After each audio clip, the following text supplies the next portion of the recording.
Alright, hello again everybody. Welcome to our next lesson here. This is wheat belt technology. This is for our unit Western Crossroads. So, objectives and standards. You will be able to understand methods used in the Great Plains for wheat, and you will be able to explain how the American frontier came to a close. And please take a moment there to look over the standards, if you would please.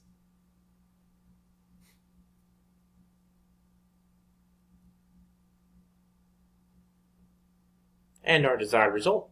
How did new methods help agriculture in the Great Plains? How did new methods help agriculture in the Great Plains? So wheat belt technology. We've talked a little bit about, or you've learned about, the harsh conditions in the Great Plains, right? Poor weather, it's hot, it's cold, there's not a lot of resources. So due to the harsh conditions in the Great Plains, new technologies and methods were needed for farming.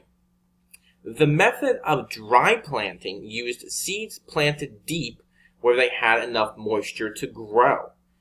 Steel plows, threshing machines, seed drills, and reapers also helped with planting seeds.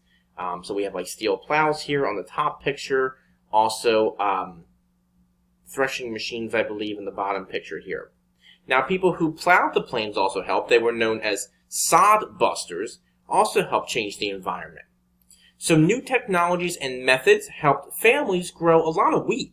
And we've learned about how, this Great Plain area becomes kind of America's wheat belt, right? So even on small farms, people were able to make a decent living, especially with these new tools and technologies growing wheat. We even have larger farms, bonanza farmers, or those who had wheat farms that covered up to 65,000 acres, which created huge profits. Okay? Now the frontier closes.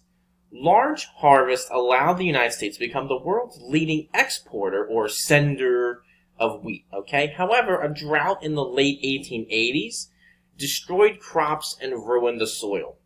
The competition from farmers in other countries also created problems as well.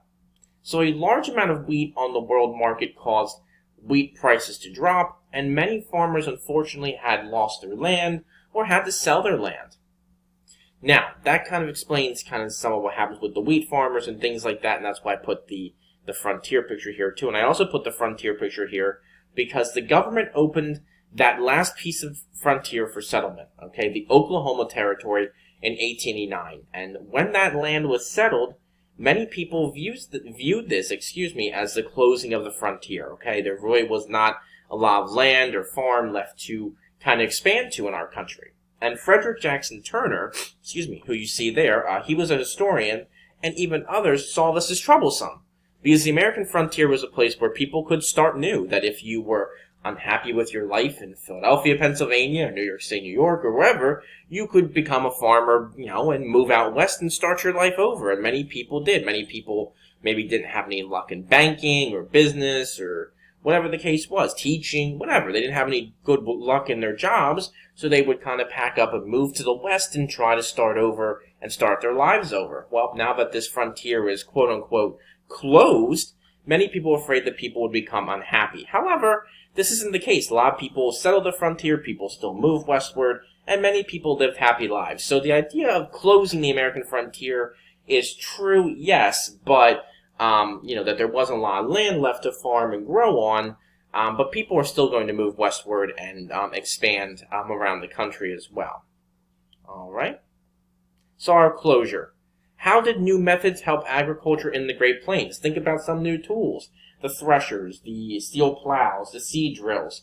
All these different types of technologies are going to help agriculture in the Great Plains and help people become happy and, live good lives in the West and in the Great Plains. All right?